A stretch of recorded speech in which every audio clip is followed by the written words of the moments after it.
as the formidable party, political party, to rival the two main political parties, that is the ruling NPP and the opposition NDC.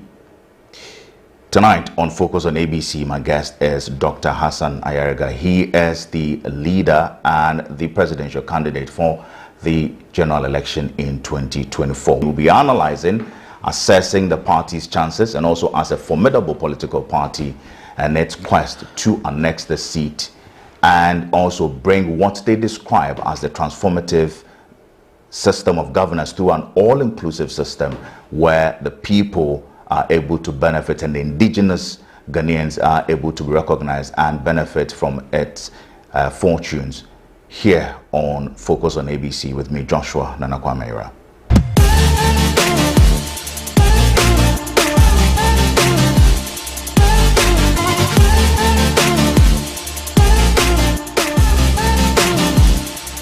You're right back. This, once again, is Focus on ABC, and I'm seated here with the Flagbearer and the leader of the All People's Congress, Dr. Hassan Ayariga. Good evening. How are you doing? I'm doing very well. Good to see you. Good to see you. Long time. Very well, very well. The last time we met was on, I think it was sometime in 2022. Okay. Yes. And we had a very brief interview. Since then, we've been speaking over the phone, whether on radio or on TV, but here we are today in person, exactly. Yeah. I mean, I would want to find out from you, how have you been doing with your party? I mean, the party is okay. I'm fine. Just the economy is tough.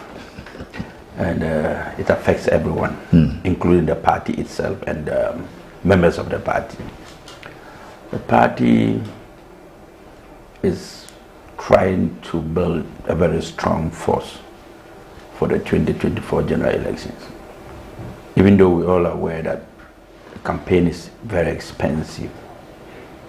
Now, very, very expensive. Not like even in 2020 where we could use media houses because of the COVID to campaign. This time around, you have to get to the people. And the people are demanding a lot now. The Ghanaian people are looking for change. They're looking for a third force. They're looking for another leader. But they themselves are adamant in accepting a third force. They're adamant in making a change. And their demands to make that change is huge. What is that demand? You speak to young people on the street of Accra, Bolga, Boku, and everywhere. And all they are asking you is that, what do you have for us to vote for you? They're not asking, what policies do you have for us to vote? They're asking monetary terms. What value of wealth do you want to present before they vote you? Now, how do we get a third force?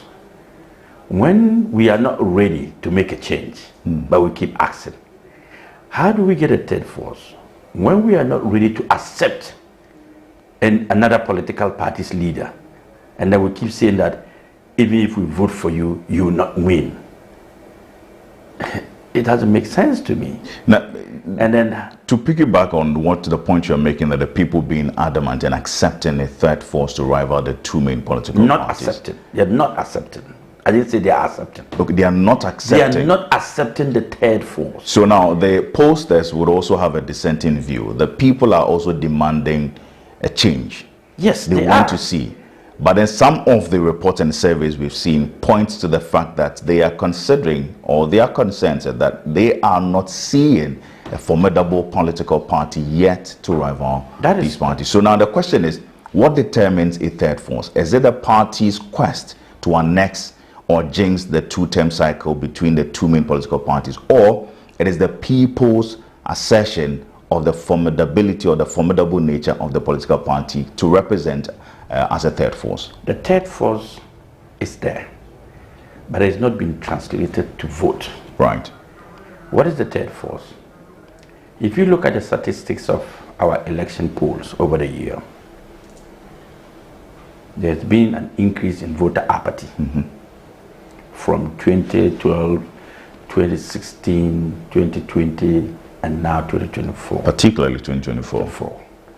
the trend is that in the last election, we had almost 17 million voter registered. And when we went to the polls, we had registered little more than 11 million plus, getting to about 12 million. A huge chunk of over 5 million to 6 million voters refused to vote. Right. That is the third force. These numbers are people, Ghanaian society elite, businessmen and women, and probably students and young people out there who think that the duopoly of the NDC and MPP is not something to write home about. And they are not interested in going to vote for either NDC or NPP. So there is also a demographic in that same number who are also undecisive. Yes. Yes. I'm coming to that. So they stay at home. Right. They think that nothing is going to change if I go and vote NDC. They're the same. They're like a football team of two competitors playing the same game. You can play two teams and call it a match of winning a trophy. It has to be a competitive game where you have different players playing together to get a winner. But definitely when you play two people, you're going to get one winner. So the Ghanaian people are not happy. Some are indecisive, like you said. Yeah. Some think that the leadership from both parties have failed the Ghanaian society. And for them, why waste my time and go and vote? Either way, they're going to steal the vote and win. They believe in rigging of the vote too. There are a group of Ghanaians who think that whether they vote APC or they don't vote APC, the NDC and people will rig the vote and win. And that is also true. Because we have instances where people voted for us, and when they went and counted, we didn't get those votes. So it's a whole cabal altogether. A situation that if we need a third force, the citizenry must come out clearly to demonstrate to the people of Ghana they indeed need a third force. How do they do that? Listen to the presidential candidates and their policies, not their promises, their policies. Weigh the promises they put and the policies they put on the table and see which party or which leader better described as the best policy that can change the fortune of our nation. And then make that decisive decision not to vote for platforms. I'm not voting an MPP platform, either nor an NDC platform. I'm going to vote a leader that I believe in, his mindset, his attitude, his policies, his behavior, his leadership skill is going to change. Then you go and vote. The mere fact that you say, if you don't vote for us, if you vote for us, you win, is, for me, it's not an excuse. Vote for me. And if 5 million Ghanaians decide to vote for Hassan Ayariga, the third force will emerge. That is the third force. So it is the Ghanaian people who must demonstrate that they need a third force and back it by voting. Okay, so it's not the party that determines that it is the third force. No, the parties can determine the third force. But you say you are the third force. I am the third force. Because why? So now how do you come by that? Thank you, that's what I'm coming to. I present myself as the third force. Right. But it's now left for Ghanaians to accept it, okay, and endorse it. So you are not the third force? When you say third force, it's a political party that has, one way or the other, the better force to be able to win an election beside the NDC and the MPP. But it's only backed by the support of the electorate. Which I agree with you on that. Good. Now, if you look at the statistics so far, what is stopping Ghanaian society from picking any of the political leaders to make him the third force? What are they afraid of? What are they afraid of? Already we are losing everything. So why not bring in another party, another leader that we can entrust this country to, rather than going back to recycling the NDC and MPP that will not make a change? Einstein once said that when you recycle rubber, it still remains a rubber, it will never become a metal. So if you keep recycling NDC and an MPP, the fact of the matter is that they're still going to be the same. It's not going to bring in any leadership. So Hassan Ayariga and the APC, we are telling Ghanaian society and the Ghanaian people, we have presented ourselves over the years, from 2012 till date 2024. Ghanaians have seen that Ayariga and the APC has credibility. That's the most important thing. We are more credible than the leaders of the other two major political parties. What are we looking for? Are we looking for leaders we can trust? Leaders that when they make a promise or when they bring a policy, we will see them implemented? Or are we looking at the gimmicks of the NDC and the MPP playing the devil advocate and winning election and failing on their promises they've made to the Ghanaian people and giving us? We will be delving into that, the third force nature of your political party, APC, and its chances, because if you look at the parties that over the years have also proven to be the third force, we're talking about the CPP, PPP, PNC, of course, you realize that they all, no matter how close they get, have not even inched past the 5% mark of the voters, of votes, valid votes. We will look at that, but let's look at your party in general. You are gearing towards the 2024 general elections. We saw a rather momentous appearance there within the 2020 general elections. What is the structure now? Have you put your house in order? Do you have your offices across the district or constituencies? At least, as the constitution gives, about 2/3 of the district, you should have your offices there. Do you have all the establishments? We have a lot of offices across the country. We're still putting up new offices, building some. For instance, this is the APC headquarters. Right. This is my personal house that I've turned to the party's headquarters. It remains the party's headquarters for life. I'm building other offices that in communities where it is easy to build than to rent, it's cheaper to build than to rent. We're putting up so many of them. In my community in the Upper East, I'm building almost 6 offices there for the party, not just to rent. So we are building across the country to get offices. But offices are very important in political party campaigns, because that is the place where people will gather and be able to know the foundation of the party, where they are able to reach the party members if they need them, and where Electoral Commission, NCC, and other institutions, when looking for the party's office, will be able to access. Nevertheless, offices that actually don't win elections. That's the fact of the matter. In 2017 and 2016, I had more than 265 offices across the country. The 2016 functioning offices. Functioning offices. That was when we registered the party. All of them. Yes. Good. We meet. When it's election day, monetization determines the victory. I can come to you 10 times, campaign, tell you my policies. But because of the level of hardship, D-Day of voting, people prefer to take goodies and vote than just to vote. So NDC comes, look at the scenario. NDC goes to a campaign ground. They organize all the people in that community. And those people, don't forget, they are not coming there because it's NDC. They are coming there because they have been paid to come. Some are coming because, and some too are coming because they've been paid to come. They will take the money from you. Wear NDC shirt on the top. Beneath it is MPP shirt. MPP comes and organize. They will come out and also wear the MPP t-shirt, takes their goodies and go. APC, you come. If you have the muscles to organize them, they will all come out.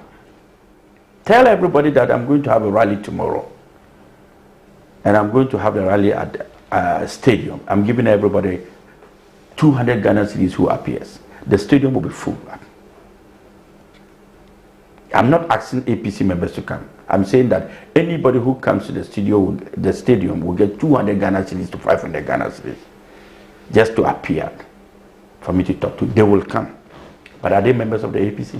But is the political parties fueling that? They have created that. That is the point I'm talking about. Because if you look at Article 55 of the 1992 Constitution, it talks about forming political parties, or political parties are not supposed to form parties on lines of religion, regional, and all of that. But we have parties that have their strong base premising on who the candidate is.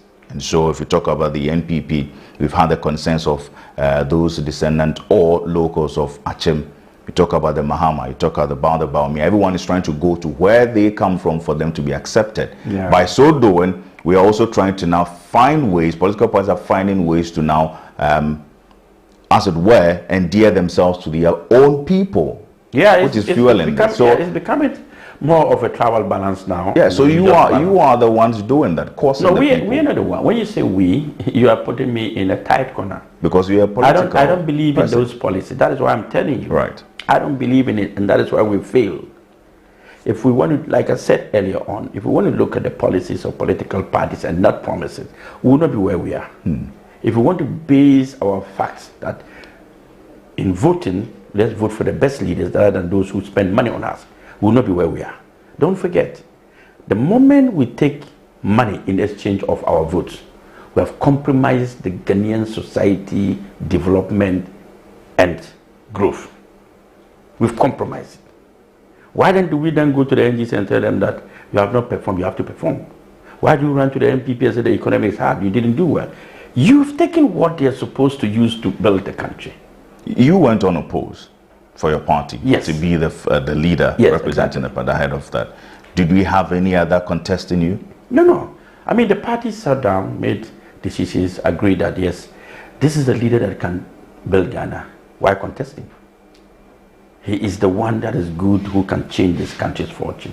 Why waste our time contesting?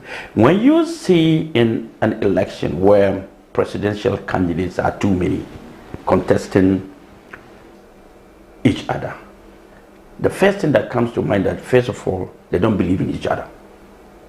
Really? Yes. They don't believe in the leadership of each other. But I thought that is also supposed to I mean, I'm getting to that. I'm getting to that. I said the first thing in mind is that everyone thinks that he knows better than the other. There's no consensus in terms of leadership then. So everybody thinks, look, he asked for you, I'm better than you. Why should I allow you to go? This one thinks I'm better than. It's not because there's something so important that they are all contesting. Everybody believes in himself better than the other. They have not agreed on a consensus building where they say, look, this is our party. We want to build it better. Let's, among us, we trust that this guy or this gentleman is better in terms of leadership. Let's all support him. Then it defeats the purpose of constitution, because your party's constitution allows that. No, I'm saying constitutions are laws and regulations. Right. But the mindset and the wisdom determines how you run the constitution, those laws. The mere fact that they say you can compete doesn't mean that we should go compete each other when we know that there's a better leader for us. Do you understand what I'm saying? Right. Yes. So, for instance, the MPP in the last contest, there were almost how many? 17. Yeah. What it means that nobody believed in the leadership of the vice president. Nobody trusts that the vice president will be a best leader. Nobody thinks that the vice president was the right person to lead them, so they have to contest him. Because he is the vice president. He is part of the leadership of the from 2017 to 2024. Right. So if he was good and competent vice president, I don't think the rest of the 16 would like to contest him. This is where some will disagree with you. You will disagree with me, because but I'm also telling you my opinion. Fair.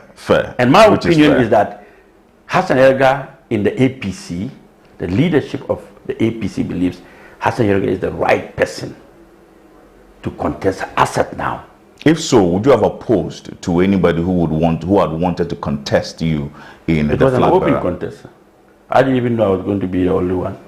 But when the party decided that you're still the best among us and you can transform this country, you are the best among the Ghanaian political leaders. They didn't even say in the APC. They said in Ghana, if we put all the leaders together. So did you pick a form? Did you pay? I did. I picked the form. I paid. Even after being acclaimed? Yes. I paid for everything. It's a process. Everybody's allowed to pick. The forms were with the General Secretary's office. We all went there and picked. Even some of them who couldn't pay, we asked that they give them and they pay later. Because maybe their salary was not in, they didn't have money at that time. So we allowed people to pick at that time and then pay later. This is fair. Speaking of fairness, do you think EC's nomination of filing fees of 100,000 Ghana cedis for presidential candidates fair? It's not. And that's the problem we are facing. I disagree with the issue of 100,000 Ghana cedis for filing fee for the presidential candidates. And 10,000 for parliament. And 10,000. I think that what the EC is trying to do is to sell the office of the president to the highest bidder. If you don't have money, you're out of the game. So we are looking at people with more money than brains. So Ghana is now becoming the leaders of Ghana. Ghana is that those who have more money will contest, and those who have nothing don't deserve. But this is not the kind of leadership we're looking, and that is why you see the monetization of the electoral process is increasing over the years. Because why will a country where the GDP, the per capita income is less than $5? We'll come to that. And then you are asking your citizens that cannot earn 10,000 Ghana cedis as salary. Only ministers earn 15,000 and above. To save 100,000 Ghana cedis just to pick a Form M5. That is not even the campaign. What are you trying to do? Very well. We'll come to that. This is Focus on ABC. My name is Joshua Nanakwamera, and I am with Dr. Hassan Ayariga. He is the leader of the APC and also presidential candidate for the 2024 general elections. We'll take a breather. When we return, we'll be delving into other matters, looking at assessing his 2016-2020 manifesto, which he described them as policies and not promises, and also look at his chances of annexing or rivaling the two main political parties right here on Focus on ABC.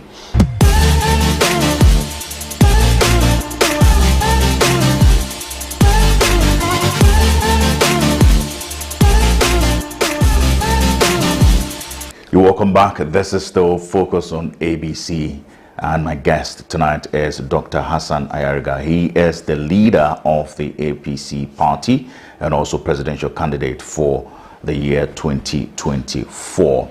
And we've been speaking more on assessing the party's chances of breaking the dual political system that we are seeing there. Dr. Hassan Ayariga considers himself as the third force to rival the two main political parties. Earlier, we were talking about the Electoral Commission's filing fees, and you disagree with the charges. Briefly, before we move on, EC, per its mandate and the laws governing it, is within its right. The EC should justify the increment of the 100,000 from 10,000 to 100,000. You remember it used to be 10,000. Of course. Suddenly the increase of 1,000% to 100,000. What justification did they put before the Ghanaian society to do that, or before Parliament? And you see, in Ghana here, I feel sad when institutions go wrong and nobody comments. When people in high positions make mistakes and make certain decisions that affects the whole country, and everybody sits aloof and nobody's contesting them or asking them to take responsibility. It is our collective responsibility to make sure the right thing is done. If we sit and allow wrongdoing and think that we do not have the power to stop it, one day it will consume all of us, and then we will not have that power then to stop.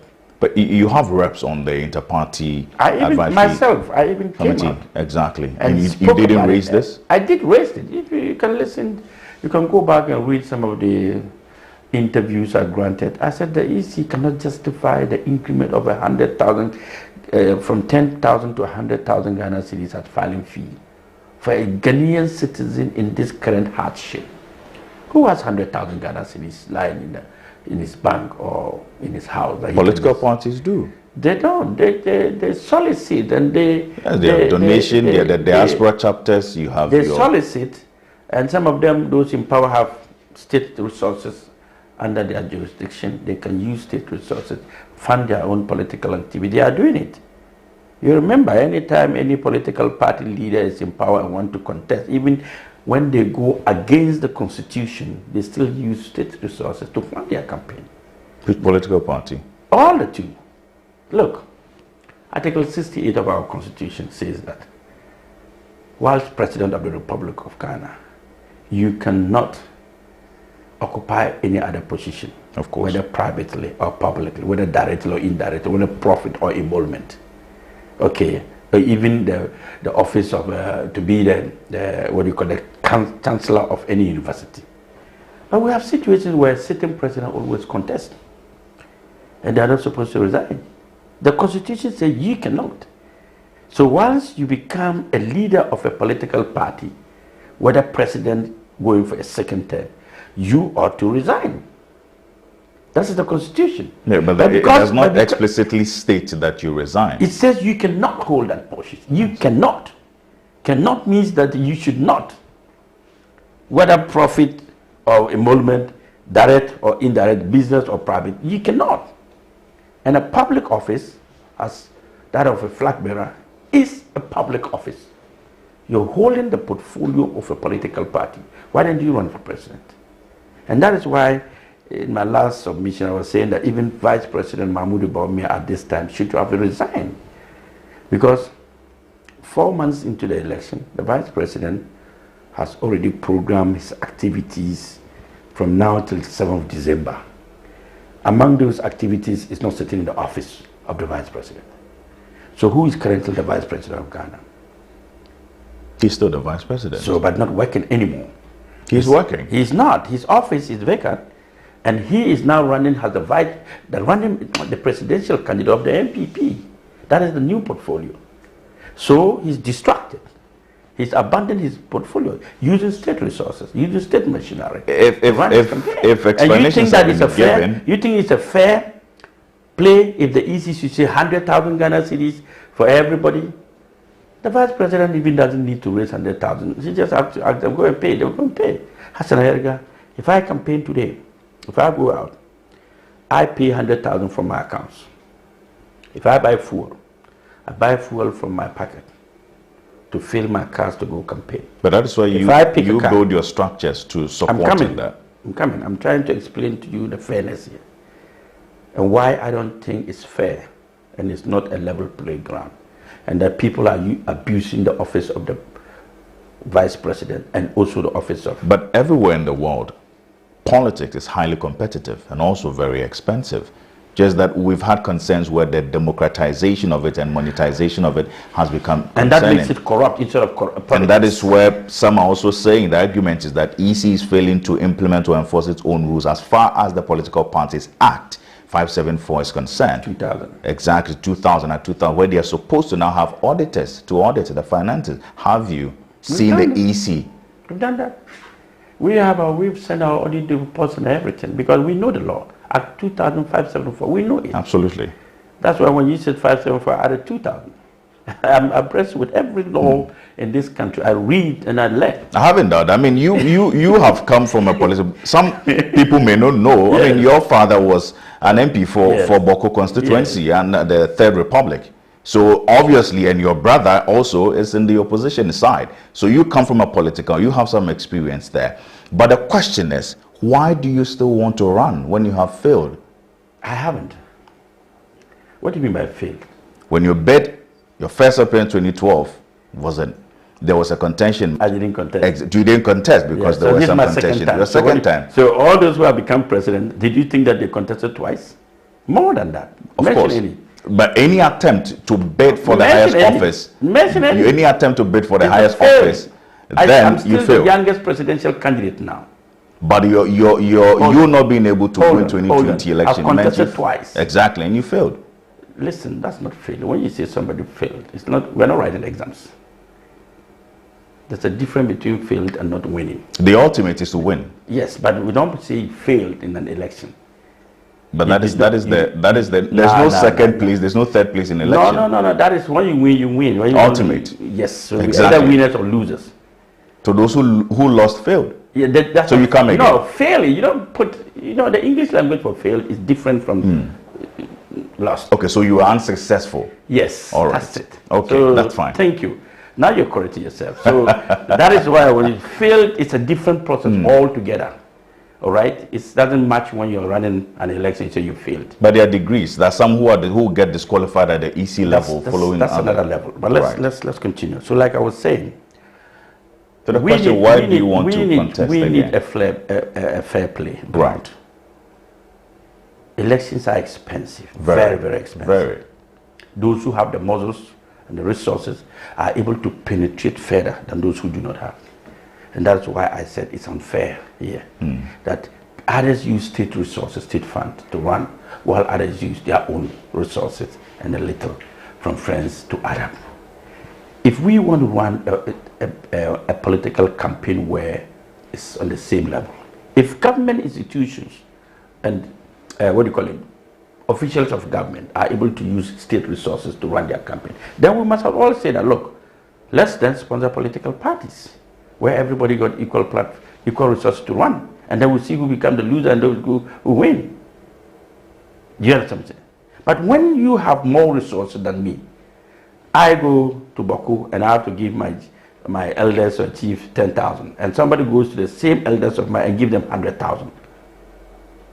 But I fuel my car to get there. They take state resource cars, fuel them, have military, have police, have national security, everything, ambulances, and they're moving. I mean, who will you pay attention to? You've still not answered my question. Which one? Why are you still contesting? I am still contesting because I am the future of Ghana. And I have the policies and the heart to change our country, Ghana. And I'm a patriotic citizen. I'm not corrupt. I am not arrogant. I am the leader who believes in consensus building. I'm the leader who believes in inclusive governance. I'm the leader who thinks that this country must be built by all of us, not a winner takes it all kind of political syndrome. We must change the dynamics. I come with a different dynamics altogether. So I will not allow them to continue to use that kind of their ways, their dynamic to destroy our country. Something new must come. Something different must happen. And I'm the different. What new thing are you proposing? Because if you look at the 2016 manifesto and your 2020 manifesto, there were some similarities with what you proposed, some of your policies you proposed there. Of course, as far as ICT is concerned, as far as the 24-hour economy is concerned, to be fair, it was actually captured in your 2020 manifesto. Yeah. What new are you bringing? Because it looks as if these two main political parties are advancing with their policies and programs. When I started talking about these policies, that was way back in 2016. Look at the gap in the year they are talking about it. So you see that the ideas I have is above and be ahead of them. They are talking about it in 2024. I spoke about it in 2016. They also had some in 2020. They spoke about it in 2024. I spoke about it in 2016. Now I'm coming with a different policies again now, which they don't even understand. And when you are ready to ask me those policies, I will tell you the new policies that I'm bringing on board. That's what I was that will complement the old ones. And then you see the difference. Look, we have a country that is not data driven.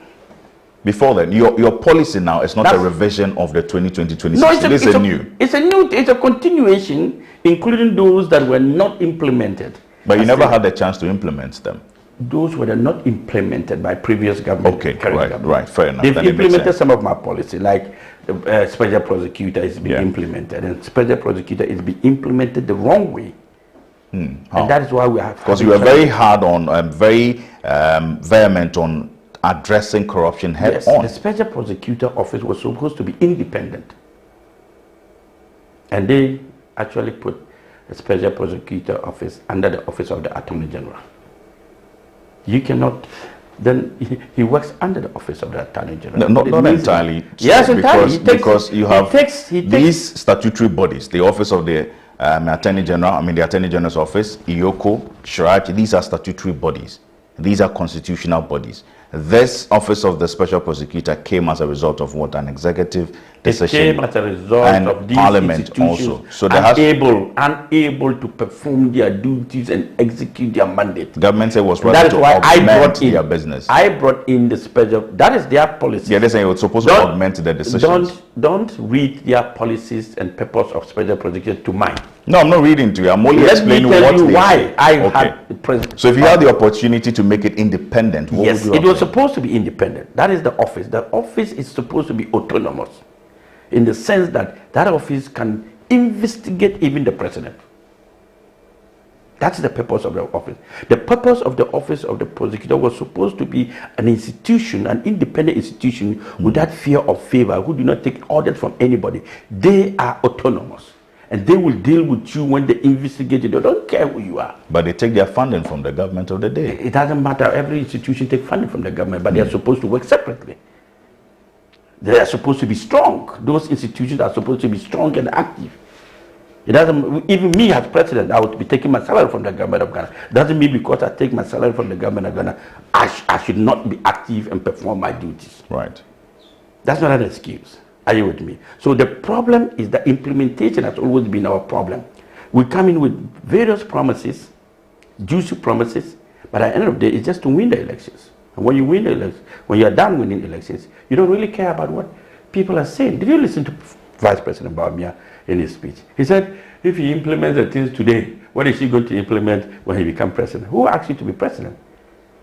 If you can implement them now, and the Ghanaian people will give you a mandate. They won't be asking you to tell us what you want to do. So what new are you proposing? Okay, focus, good. Now, in my new policy, I believe in change of mindset, which is number one.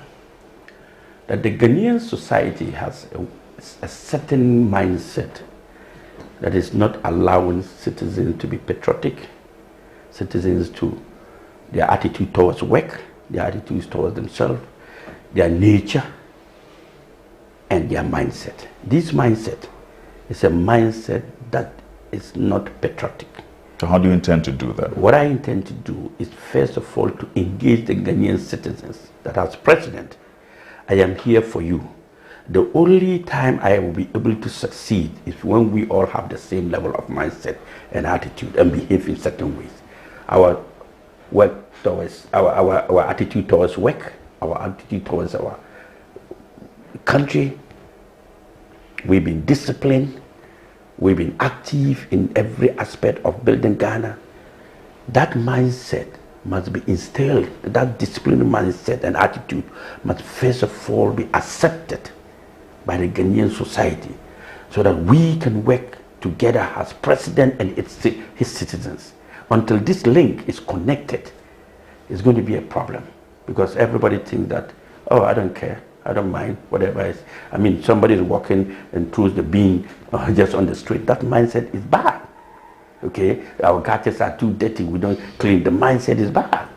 Okay, some people have the resource. Look at the mindset of the Ghanaian society. Accident happens, and instead of everybody running to help the victims, we all put cameras and we are watching to see how they're going to die.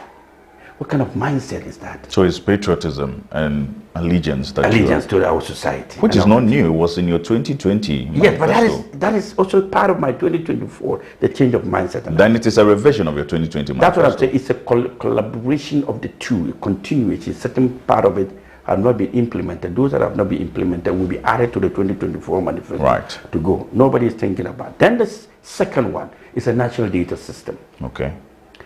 Don't confuse the national data system and base to a Ghana card, because most times when I talk about the national data system, people refer me to the Ghana card.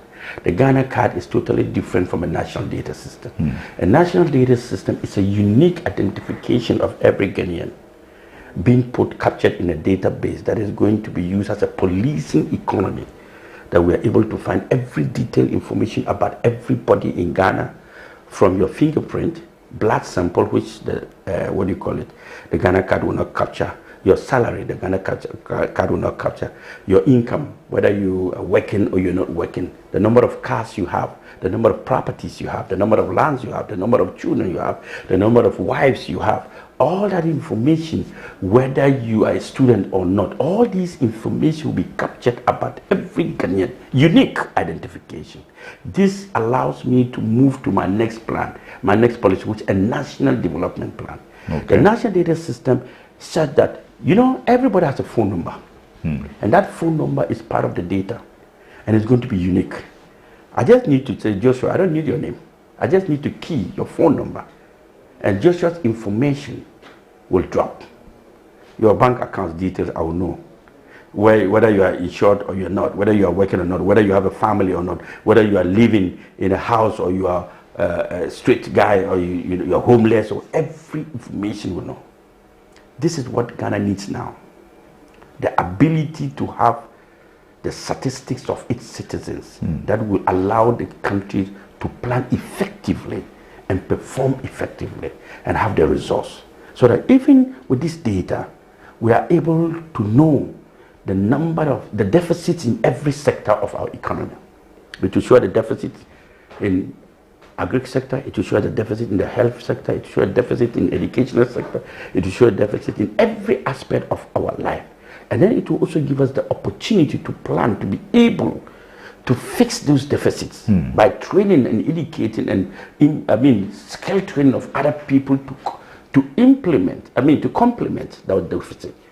And it also allows us to be able to plan properly, okay, in terms of allocation of jobs, in terms of training of, don't forget, my policy for security institutions is first degree. Okay. The basic. So it allows me as president to allocate slots of national security to to graduates, those in school, those who are coming out of school, police slots to third year students who are already coming. So you're a student and you want to be a police officer. We have an information, the number of students we want to become police officer. Your slot is automatically given to you from level 300. So by level 400, you know where you are going. You don't come out of school and then you become a burden to society. So we are going to train our students, our graduates, to fit directly into their positions. So we're picking you right from school and you're going straight to your office to work. Not a situation where we have huge graduate unemployment because we don't know what we are doing. We are training just graduates and avoidable graduates, not absorbable one. So we need to begin to plan. We don't just have to be doing things the way we are. I'll come to your national development plan, but briefly there. What is your plan for the unemployment? Issues of unemployment? Let me continue. Once I continue with my policies, it will, because of time. So yes, don't worry. So we are here. So I've given you 4 already. Mindset, change of mindset, Ghanaians first, national data system, national development plan. Now, what is the national development plan all about? We have to begin to plan, to know that we import almost everything in the country, which now takes us to number 5, production, manufacturing, and industrial hub. So we now begin to understand that, look, we spend over $1.2 billion in imported rice when we can farm and produce rice. So we now channel these resources into the production of rice. It's going to increase jobs. We spend over $800 million in the importation of cooking oil. Meanwhile, we can produce oil in this country with various products. Coconut can be used to do oil. Granules can be used to do oil. Palm oil can be used to do oil. Soya bean can be used to do oil. Shea butter can be. All these things, we've abandoned them. And we're talking about jobs. And we're importing almost everything. And we're talking about the city should appreciate. It can never appreciate. So these economic processes, manufacturing, production, and industrial hub, takes me to the 5th safe policy and economic lockdown. Economic lockdown. Economic lockdown. My first year, 6 months is going to import everything that we need to consume. And after the 6 months, I'm going to lock down the economy for 1 year. The 1 year economic Isn't that lockdown, draconian? The 1 year Are you not economic, going to put out businesses? The 1 year, in order to go to heaven, some people must go to hell. Are you forcing them to go I'm to not hell? forcing them. I'm going to build a society, a country where no fear, no favor for anybody. It's the policies. It's not the promises. I'm not promising anybody. I am not protecting you because of you alone, one person or 2 people. The rest of the Ghanaian people should suffer. Let's look at our manufacturing industrial sector itself. If you want to classify it, the foreign ones, the ones that we have partnership and agreement with, the indigenous ones are rather few, and the ones that are driving what do we achieve? What are we achieving from all these partners abroad when we cannot produce anything? We don't have the base, the capacity. Because there's a we framework. don't have the policy. There's a framework. There We is don't the have policy. the policy. We don't have the will. I would agree There's with no you. leader with that will to make sure that we work. We are just sitting down. We don't do anything. We want 8 years of leadership. For what? You want to be president for 8 years? What are you going to do in 8 years? 4 years will be enough for you. It's enough for me. When everyone comes to inherit a legacy, either debt or any. Because they are part of the creation of the debt stock, increasing the debt stock. They are not serious. They are not using our resources to build and transform our country. So we borrow and borrow and borrow and borrow. We don't have manufacturing companies. Should we borrow to consume. Should you win the 2024 we borrow election? to pay workers. How can you borrow to pay workers in an institution where it cannot pay its own worker? Close it down. Successive governments, even national budget would require these external creditors of loans facilities to fund these budgets. Because you have not put into good use your finances very well, your resources. Then you go borrowing. You only borrow when you want to expand. Expansion. But you have not even dealt with production. Who do you borrow from? You're servicing debt. Whose debt? Whose debt? Successive governments. You would inherit. You would inherit. Should you win 2024? You would inherit. Listen to me. When I become president of the Republic of Ghana, a lot of the debts will be written off. That is why you don't need the NDC or the MPP. President Mahama becoming president of the Republic of Ghana, you write off the economic will be tough for him. Anybody as well? I'm coming. Anyone? Joshua, you're speaking with the president of the Republic of Ghana in waiting. Listen to the ideas and the policies, so that your viewers will understand. Because some of them will say, "Oh, just allow Mr. Ayariga to flow." We want to hear. It's not the questions they want; it's the answers they want. But I'm answering you even without you asking the questions. So how are you going to write off the debt? So now let me continue. This is it. If President Mahama wins in the next 2024 election, this 2024 election, it's no news to Ghanaians. It's no news to the world.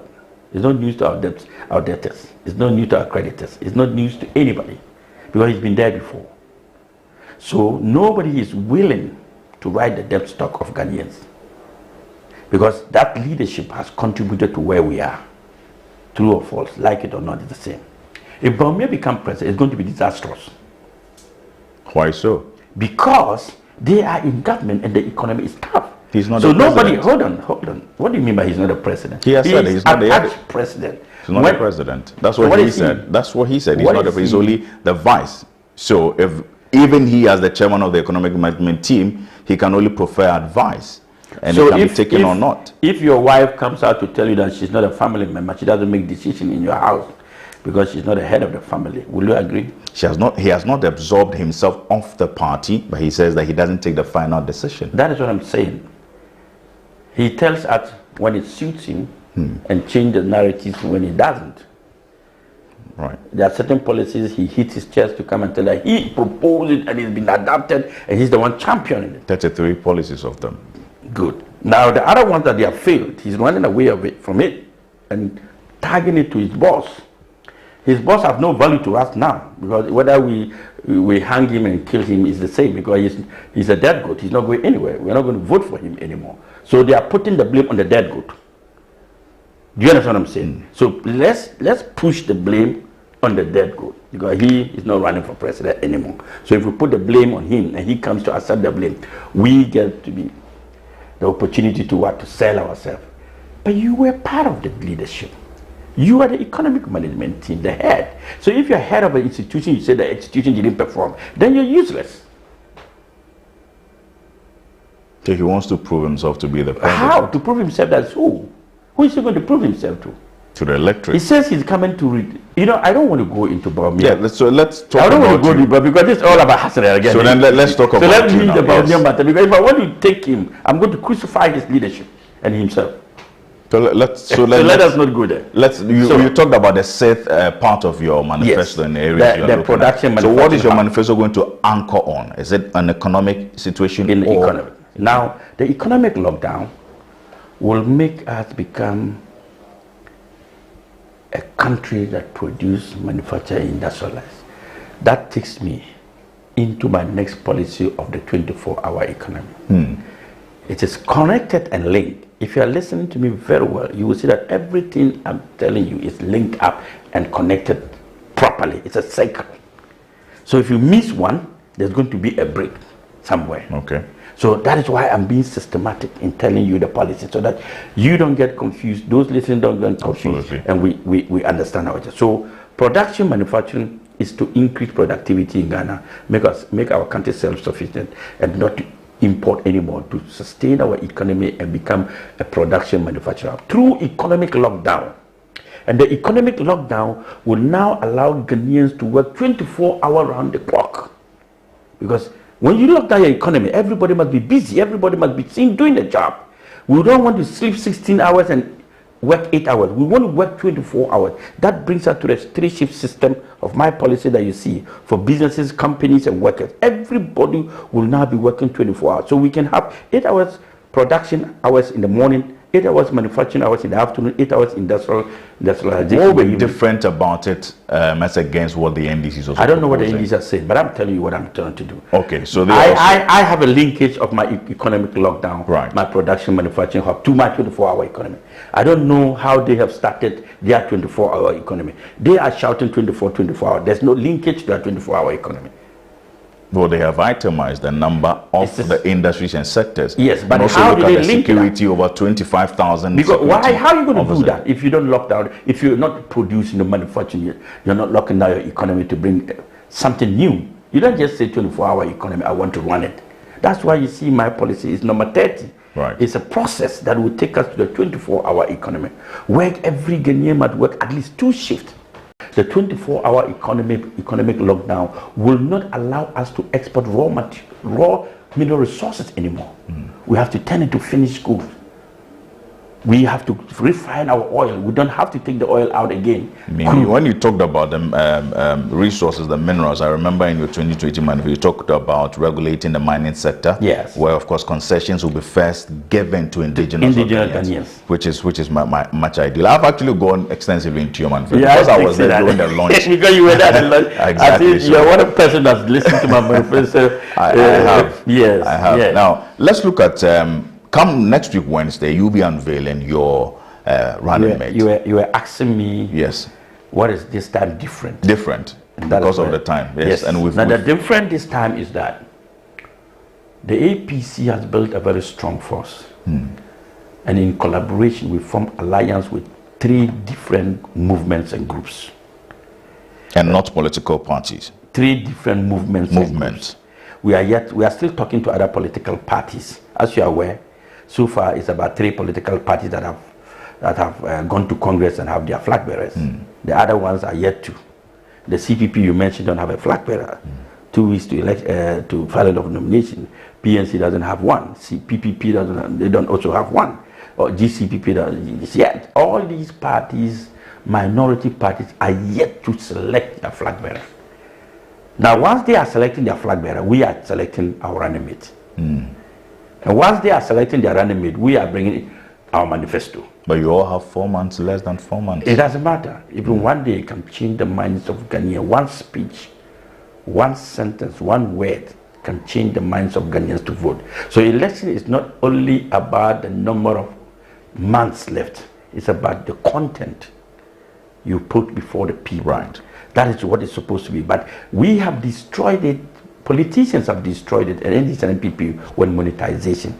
And that's why it's becoming difficult. Somebody will say that you need to go around the whole world. In other jurisdiction, you don't have to go around Ghana in order for people to vote for you. They give us platform, like your platform, other media platforms. And we all sit down, have a debate, have a discussion. And the Ghanaian people will listen from our discussion, right, and begin to adapt the policies that any party that leader is presented will be the best. Then that is where we vote. I think what I would propose to you now, I mean, now that our viewers will be watching, that after the unveiling and subsequently launching your manifesto, if you have a series of explanation of sector by sector to us, to our viewers, and also to your electorate. Yes, I'm going to do that on my launching of the manifesto. Very well. Unveiling of the running mate, we are picking the running mate from 3 of the movements. Okay. One of them, who is supposed to be a presidential candidate, an independent president, is joining. It's a big surprise. Interesting. That's very interesting. Yes. So one of the three movements that are supposed to pick nomination and contest for independent candidate, one of them is going to be my running mate. So it's an interesting... Which is something new I've not seen with your party. Yes. I've been following your Congress since 2016. So the unveiling of the running mate is going to be an independent candidate. This is the information I can give you. Right. A leader of an independent candidate, a movement, is going to be Hassan Ayariga's running mate. Okay, that's quite interesting. And then 4th September, and we are doing it after the 4th of September, on the 9th of September, between the hours of 9 to 12, we'll be filing. Okay. We want to be the first party to file. So we've already called the EC, told them that we're filing in between 9 a.m. to 12 a.m. on the 9th. Then on the 15th of September, that is when the biggest show, the big show is coming.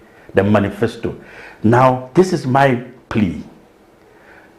All the media houses should come, we take care of them. They should listen to the manifesto of Hassan Ayariga deeply. I want every Ghanaian to listen to the policies. And I'm not going to read it. Yes. I'm going to stand like this. So ABC will partner. 4 hours talk. No stop. ABC News will partner APC. Yes. And then after that, the following week, 2 weeks later, I'm going to meet the press one-on-one. That's interesting. And then we'll see. What is your plan? We'll see the difference between Baumia, John Mama, and Hassan Ayariga. You over the, I mean, you have built your career in a certain way with your ambitions that it does appear as though there's no much attention to the parliamentary levels. Because I looked at the 2020 and realized that apart from Pusiga, Nalerigu, and then Doma, where you had some representatives there, we didn't see much there. We had about 15, 25. 50. Right. This year we're putting a lot because we're looking at where I come from, the Boku enclaves, the Upper East, looking at winning a minimum of 4. The regions you didn't perform well are Hafo, Oti, and the Western North. We couldn't go there. Right. But this time around, inshallah, we'll be there. I remember you once proposed to separate the Upper East and then the Ashanti region into 2 regions. Yes. Do you still have that in your... I've been following you very well. I think I'll give you my manifesto to give commentary, because you can see we have the commentary. Look, this thing you are talking about, this is now the policy NDC and MPP have gone to the Upper East and they are telling the Kusasis and the Boku people they want to separate the Upper East. I said this long ago. Yeah. When I said that when I become president, I'm going to give the Kusasis a Kusak region. Yeah. Separating the 2 regions into 2. And then I said Ashanti, I was going to split it also. You remember? Yeah, I remember very well. Because I was there. Nobody's talking about it. I remember. But only the one in the Upper East. Even free SHS, you had plans to, in 2019, advance it and make it. I remember very well. So I hope that some people will make time and read. These are our 2 manifestos, 2016 and 2020. And you will see the policies, that these policies are there. Look for it, Google it, and you see that anything NDC and MPP are saying today have picked it from here. Very well. I'm telling you. Thank you very much. Dr. Hassan Ayariga is the leader of the APC and also presidential candidate for 2024 general election. He has been my guest for Focus on ABC. Have a good evening. Enjoy every bit of our program. My name is Joshua Nana Kwame Hayira.